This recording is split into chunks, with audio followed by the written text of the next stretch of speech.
मेरे कार्यकर्ताओं से बात चल रही है, जो भी आदेश मिलेगा उस मामले में विचार किया जाएगा। अभी आप कह रहे थे महेश जोशी, शांति धारीवाल और एक जो राठौड़ है, इनको लेकर कुछ चल रहा है पार्टी के अंदर, क्या कुछ कहना है? अभी तक टिकट नहीं मिला उनको। मैं आलाकमान से निवेदन करूंगा कि उनको टिकट नहीं दिया जाए, क्योंकि अगर अनुशासनहीनता इस कदर होगी कि जिन लोगों ने इतने लोगों के इस्तीफे दिलवाए और पार्टी के सामने इतना बड़ा जो खड़ा किया है, उन लोगों को तो कहना बख्शा नहीं जाना चाहिए। वो तीन लोग कौन कौन से वैसा नाम बता दो। 3 लोग हैं आपके शांति धारीवाल जी, महेश जोशी जी और धर्मेंद्र राठौड़ जी, और उनके परिवार में से नहीं दी जाना चाहिए किसी को। आप तो कह रहे थे कि कंफर्म हो गया, फाइनल हो गया शांति धारीवाल महेश जोशी का टिकट। मैं अपना निवेदन ही कर सकता हूँ, आलाकमान को अपनी बात पहुंचा सकता हूँ, बाकी तो उनका सोच है, जैसे सुनने में आ रहा है चल रहा है। क्या कारण था कि इन तीनों ने आपके खिलाफ इस तरह की साजिश रची और टिकट कटवाया? नहीं, इन तीनों ने तो कोई ना साजिश नहीं, कौन सी रची? इन तीनों कोई साजिश नहीं है। ये तो साजिश जिसकी है वो आप जानते हो, हम भी समझते हैं कि किस कौन सी कैसी कुंडली मार गए। Secretary AICC, general secretary, PCC और CM, ये इनका पूरा रोल है। इसके अलावा क्या नाम कोई दूसरे का किसी का रोल नहीं है। सर, ये जो तीनों है किस तरीके से टिकट लेने के जुगाड़ में लगे हुए हैं, आप अभी बता रहे थे। अब मैं आपको जब बता रहा हूँ कि पहले डराया गया, अब उनकी क्या नाम है जो सर्वे रिपोर्ट ठीक हो गई और सबकी रिपोर्ट ठीक है, तो मैं तो कह रहा हूँ कि ये सब 200 लोग जीतने चाहिए, और नहीं जीते हैं तो आलाकमान इन लोगों से इमीडिएटली इस्तीफा ले, क्योंकि इन्होंने ये कहा है कि सर्वे रिपोर्ट में ये सब लोग जीत रहे हैं, ये जीतने वालों को टिकट दे रहे हैं, हारने वाले तो हम लोगों ने काट दिए। हम लोग बैठे हैं ना, हारने वाले हैं, हमारी सर्वे रिपोर्ट ठीक नहीं है। तो आपका टिकट कटवाने में किसका अहम भूमिका रही है वैसा? टिकट कटवाना MU का किसी होती है, मुख्यमंत्री होता है, PC चीफ होता है, और जो हमारे जो जनरल सेक्रेटरी पोस्ट होती है, जिसको पोस्ट मानते हैं, वो एक अलग वो होता है, वो भी समाहित है। सेक्रेटरी AICC भी क्या नाम है, जब पूरा तंत्र ही एक साथ खड़ा हो जाए तो कोई व्यक्ति क्या करे। मतलब एक तरीके से 6 तारीख से पहले आप तय कर लेंगे कि आपको निर्दलीय चुनाव लड़ना है, नहीं लड़ना है? हाँ, जो भी कार्यकर्ताओं का बातचीत होकर बात आई, देख लें। आपको लगता है जिस प्रकार से जो चौथी और 5वीं सूची आई है, उसके बाद राजस्थान में कांग्रेस की स्थिति ज्यादा मजबूत नहीं रहेगी, क्योंकि अब तक तो बात की जा रही थी 156 टिकट 156 का टारगेट लेके चले थे सीटें लाने का। देखो जी, सरकार भी बना पाएंगे? बात क्या थी, पहले एक बात आई थी कि अशोक गहलोत से बैर नहीं, MLA तेरी खैर नहीं, ये नारा चला था, और ये नारा हमारी पार्टी के ही कुछ नेताओं के द्वारा चला गया था। जब लगा कि यार MLA तेरी खैर नहीं, जब MLA सब हार जाएंगे तो बनेगा कौन, ये तो गलत हो गया। फिर बाद में दिमाग आया, जब बातें होने लगी, टिकट करने की बात आई, तो दूसरे ग्रुप के भी आदमी जब भारी होने लगे, तो उन्होंने सोचा कि जो पहले वाले यही ठीक है, और नए आ जाएंगे तो फिर दिक्कत पैदा होगी।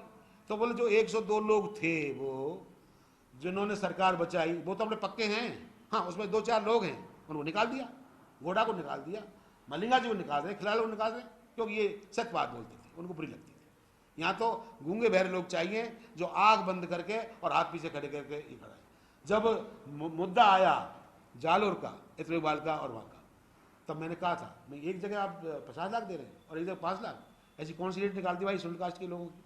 यही मेरी गलती थी क्या कि मैं शेड्यूल कास्ट के लोगों को, जब मुझे SC कमीशन का चेयरमैन बनाया गया, तो मेरी ड्यूटी है कि उस कास्ट के लोगों की मैं रक्षा करूँ, मैंने इसलिए कहा था।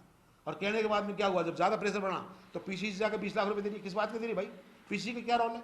क्या सरकार पैसे खत्म हो गए क्या ये क्या नाम जो ऐसी स्थिति बन रही है? तब मैंने ये बात अगर कही तो क्या गलत कह दी? मैंने AICC में कहा, और AICC में जब कहा कि भाई स्थिति ये है कि जब 50 लाख वहाँ दिए तो 50 लाख दे दो, तो बोले 20 लाख रुपए उन्होंने दे दिए, तो मैंने ये तो बहुत गलत किया। PC का पैसा तो 1-2 रुपये इकट्ठा करके हमारे कार्यकर्ताओं का है, सदस्यता का है। कौन से किताब में किस जगह लिखा है कि इस ऐसे मामले में आज तक पहले कुछ हुआ? तो आज तक जब ऐसा नहीं हुआ तो उनको, अध्यक्ष जी को बुरी लगी, तो उन्होंने उस दिन तय कर लिया कि खिलाड़ीलाल बैरवा का तो बैंड बजाना है, नहीं समझे ना, और उन्होंने आखिर की में अजमा में सफलता हासिल की। मुझे कोई ऐतराज़ नहीं है, कोई दुख नहीं है, लेकिन ये जंग, ये लड़ाई, ये बरकरार रहेगी, और दलितों की आवाज़ का नाम है जो पीछे नहीं रहेगी। एक खिलाड़ीलाल को मार दिया, कोई फिर पैदा होगा, फिर आवाज़ उठाएगा।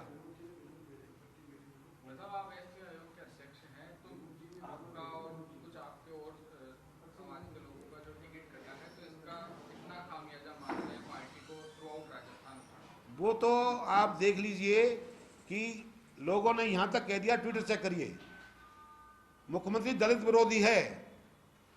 और उन्होंने कहा था कि मैं देते देते, एक नारा बहुत होता, मैं देते देते नहीं थकूंगा, आप मांगते मांगते थक जाएंगे। और मैं आज ये नारा दे रहा हूं कि मैं मांगते मांगते थक गया, मैं मांगते मांगते थक गया। और ये 20% लोगों का जो एक संविधान का दर्जा था वो मुख्यमंत्री ने नहीं दिया। इसके लिए मैंने खड़गे जी, इसके लिए मैंने जनरल सेक्रेटरी, सब जगह मैंने कहना अप्रोच की कि भैया यहाँ तक बात आई कि साहब फिर इस पद पर नहीं रहोगे। मैंने यहाँ तक कह दिया मैं इस्तीफा देता हूँ, मुझे हटा दीजिए। आज मैंने उनको उदाहरण भी दिया, मैंने कि साहब लाइसेंस बांटते हैं बंदूक के, अपन बंदूक के लाइसेंस बंदूक चलानी नहीं होती है, लेकिन डर रहता है कि उनके पास लाइसेंस है, डर होता है। मेरे लोगों को अगर इस पर का क्या नाम ये दर्जा मिलता है तो यहाँ के जो कर्मचारी हैं, जो और लोग हैं, अधिकारी हैं, वो ऐसा करने से बचेंगे। उनको डर रहेगा कल के लिए हमको आयोग बुलाया जा सकता है। तो वो सब चीज़ हमने करने के लिए कोशिश की। कितने परसेंट है SC ST माइनॉरिटी और OBC के लोग, कितने परसेंट अधिकारी, कितने जुडिशरी में? ये बात उठाना क्या गलत है?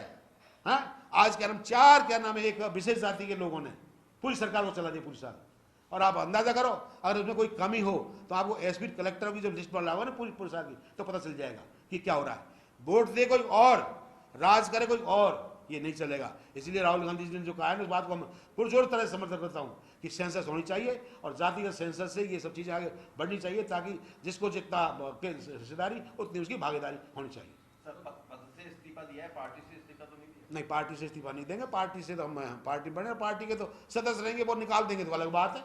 हम आगे से कहना वैसे कोई काम नहीं करेंगे। और अभी मैंने केवल और केवल आला कमान को इंगित करते हुए ये सब बातें कही हैं। आला कमान को अभी भी जानना चाहिए, राजस्थान का जिस तरह का ये माहौल है, इस तरह से आगे बहुत दुखदायी हो जाएगा। क्योंकि आपको आला कमान को ये तो तय करना पड़ेगा और ऐसे लोगों का इलाज करना पड़ेगा, नहीं तो क्या नाम है जो फिर आला कमान को ना मानेगा है। इसलिए मेरा निवेदन है, और ये पत्र के माध्यम से मैं खड़गे जी से ये कह रहा हूँ कि उनको पता वो है कि नहीं है, लेकिन पता चलना चाहिए कि अनुसूचित जाति आयोग के अध्यक्ष का टिकट इन्होंने किस तरह से काटा है।